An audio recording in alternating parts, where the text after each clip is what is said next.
Time it took you to buy your ticket. 3.2 minutes. Time it took you to get your popcorn. 2.5 minutes. Time it took them. Well, let's go. To steal your car. Hello, ladies. 60 seconds. Move, go. Come on, sweet baby, work your magic. Hold on, I know you ain't gonna do what I think you're gonna do. Stop!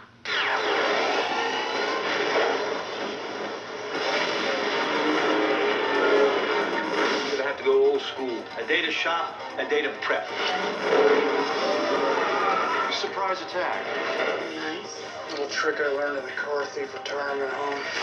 By the time the first cars are boarded stolen, your ship set sail.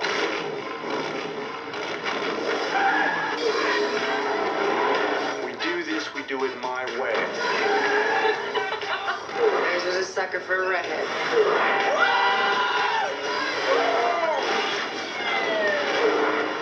You break it, you buy it, my friend.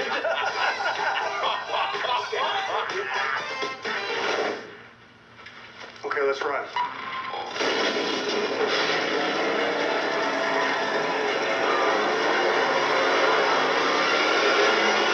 Gone in 60 seconds. What do you think is more exciting, having sex or stealing cars?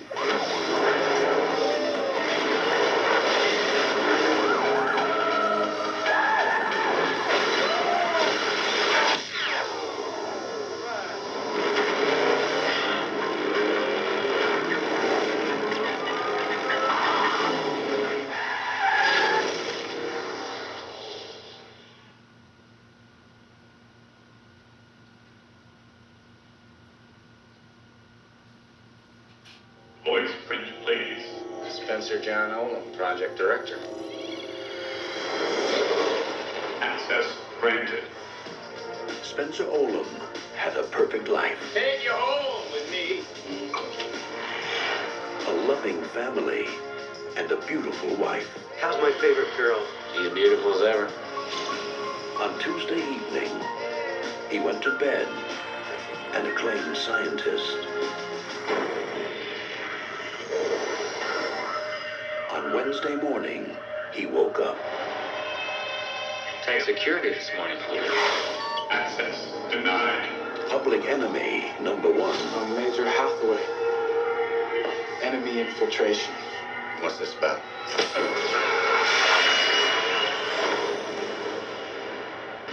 3 days ago, our special ops team intercepted a Centauri intelligence courier and decoded your plan to infiltrate our installations using humanoid robots.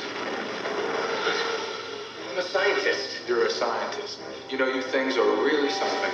It's a genetic cyborg evolved from synthetic DNA. It breathes, sweats, bleeds. Wait a minute. This is a mistake. Knock. Who's there? Not Spencer Olam. Now, he'll have to do everything in his power Spence? Do not believe what they told you. Must trust me. to prove his innocence. The cyborg can learn from it. You're wrong! Come to me. I'll kill you! In a future where nothing is what it seems, and paranoia is everywhere, how do you know who to trust? Do you believe them? I don't know what to believe. It's me. Please. Help me.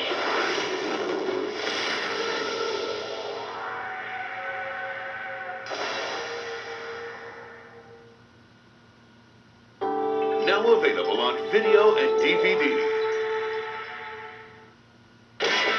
They're tough.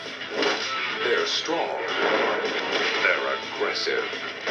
Now you can bring them all home on video when the guys get together. One man that has never known courage Tell them I have no worry. Of that they are aware. will join 12 warriors who have never known fear and become one of them.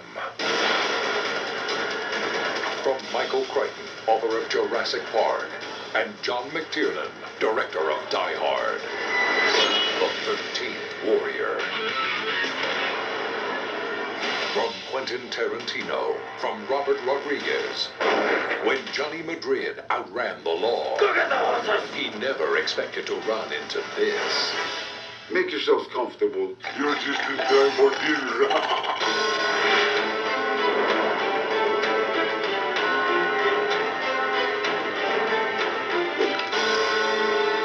From Dusk Till Dawn 3, The Hangman's Daughter.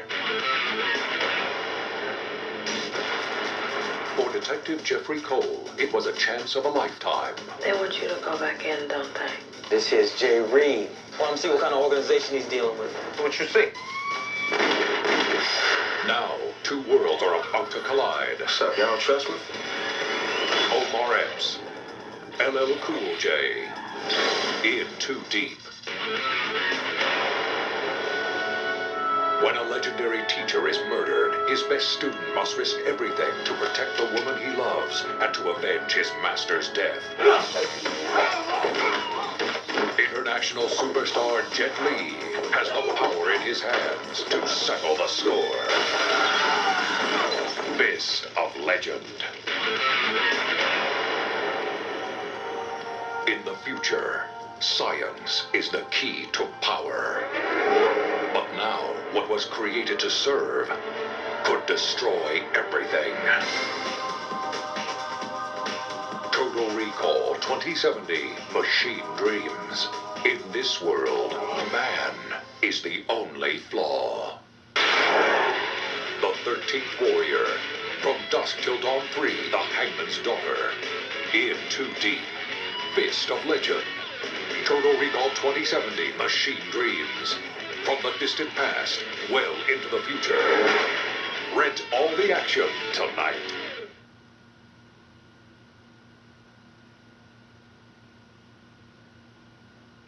You want salvation? He wants salvation! You want it now?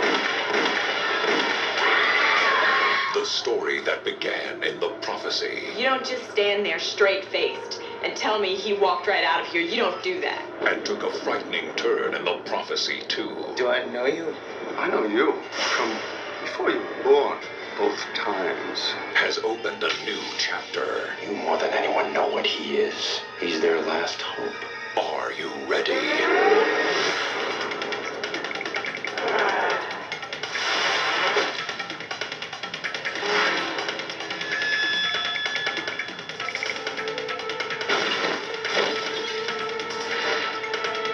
Christopher Walken, It's gonna be a long day.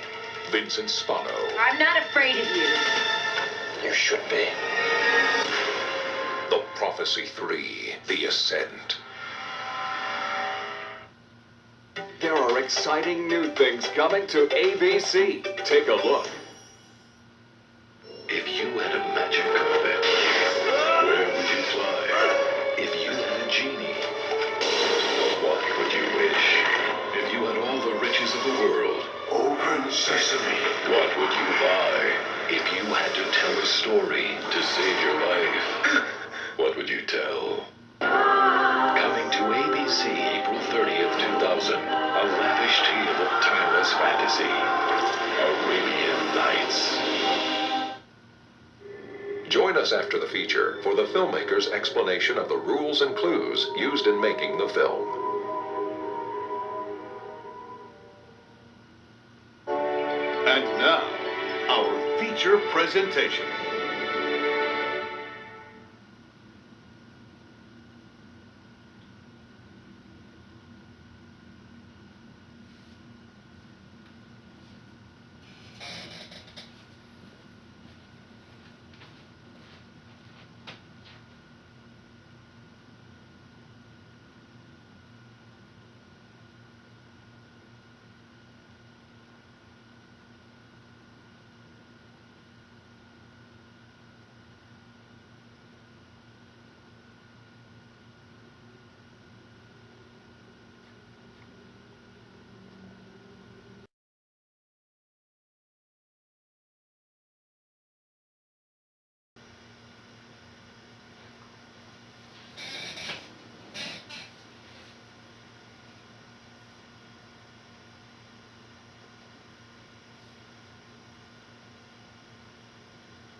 in a film like this, where people are going to scrutinize what you've done, it's essential that you go back and you're very rigorous about maintaining the laws and the rules of that world. Well, one of the things we really wanted to protect is that if you saw the movie for the second time, that we were true to it and we were honest about it and we didn't just pull a fast one. So we had to establish rules about each scene and how Bruce would interact with people and situations and physical things. So we had these rules, and one of the rules was that if a ghost was mad or angry, it got cold. When we have the angry ghosts in Cole's apartment, you see the temperature start dropping, and that's sort of a foreshadowing of what's coming, and hopefully it's building up a little suspense. And then we would see the cold breath. And that was only when a ghost was angry, because people have asked me, well, why don't we see breath when you see Bruce Willis's character? Well, it's because he's not angry, and he's trying to help the situation. He obviously doesn't know he's dead, which is another thing that Cole actually says. They don't know they're dead. He had to have on the same clothes the whole time, but that rule was that it wasn't necessarily the clothes he had on when he was shot. It was clothes that he had interacted with that evening. So he had his trench coat, he had the sweatshirt that he put on when it got cold, he had his muffler, he had his tie. So if you look at that, he's got the same shirt on the entire movie. Another rule that exists in the film is that with enough effort, Bruce Willis's character can impact the physical world. So as Bruce's wife and her employee are about to embrace over the birthday gift, he kicks the door and smashes the door and walks away. So when he's out in public, like he's in the restaurant, you look closely when he comes up to the table and he sits down with his wife, he doesn't move the chair. So in other words, if you're in the restaurant, you don't notice anything strange going on there. It's just a woman who seems to be kind of sad having dinner by herself. One of the most interesting things, I think, about the rules is they relate to the style and the idea Knight had about making this film, which was that he was very true to each character's emotional point of view. It was kind of saying, you know, I'm going to put you in the shoes of Malcolm Crowe, and at the end you're going to feel exactly what he felt. And so it's not a cheat. You're not feeling something different than the characters. You're feeling exactly what the character felt. Oh my God, I can't believe what I thought was true isn't true. You should analyze the movie scene by scene in repeated viewings. You should look at every scene in the film, because there is some bit of art direction or wardrobing or propping that indicates, you know, the events to come. We wanted to punctuate certain parts of the movie, so when you did see it again, that you would notice that there were little clues along the way, and one of them was with the color red. We used the color red to indicate anything in the real world that has been tainted by the other world. The woman who poisoned her child is wearing red. On the day that he gets locked in the dungeon, Cole was wearing red. The doorknob that Bruce can't seem to get open to get into his basement is red. And red is used specifically to connote really explosively emotional moments and situations. Anytime there was red by mistake, I was like, get it out, get it out. It was fun to go through the movie and just sit there and go red, red, red, red, red, red, red. You can just go through beat by beat the movie and find these clues and layers, which are intriguing and fun. They're all there in the script, starting with Bruce's first time back in the house, from supposedly meeting Cole and, you know, seeing that isolated place setting. In reference to the lock of white hair that everyone's like, what's that about? What's that all about? It's just one of those details that I put in when people that have had very, very traumatic experiences, you know, sometimes they lose pigment in their hair. You know, when they had a very bad accident or something, they wake up in the morning, they've lost pigment in their hair. It's a kind of a very cool, real phenomenon. And I thought, gosh, if anybody was going to lose pigment in their hair, it'd be these kids that have the sixth sense, because they turn around and there's somebody with their arm hanging off. In that scene where Malcolm is talking to Cole in the hospital, Cole tells everything about Malcolm to the audience. They see dead people, they see them all the time, they don't know they're dead. And these shots, they're shots on Malcolm. Now, if you're really paying attention, you're going, oh, he's talking about him. And that's a clue that I actually thought we had overdone it. I actually thought we're giving too much away here. The audience is immediately going to get it because we're on Malcolm, and Cole is saying they don't know they're dead. Well, nobody gets it.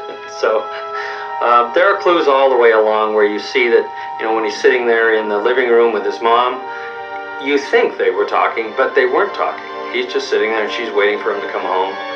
When you look at it, you'll see that it all still tracks and all makes sense and adds up to the ending. Wanted to go, he's dead and here's what you missed. Boom, boom, boom, boom, boom, boom. Now forget it. Let's get back to the story.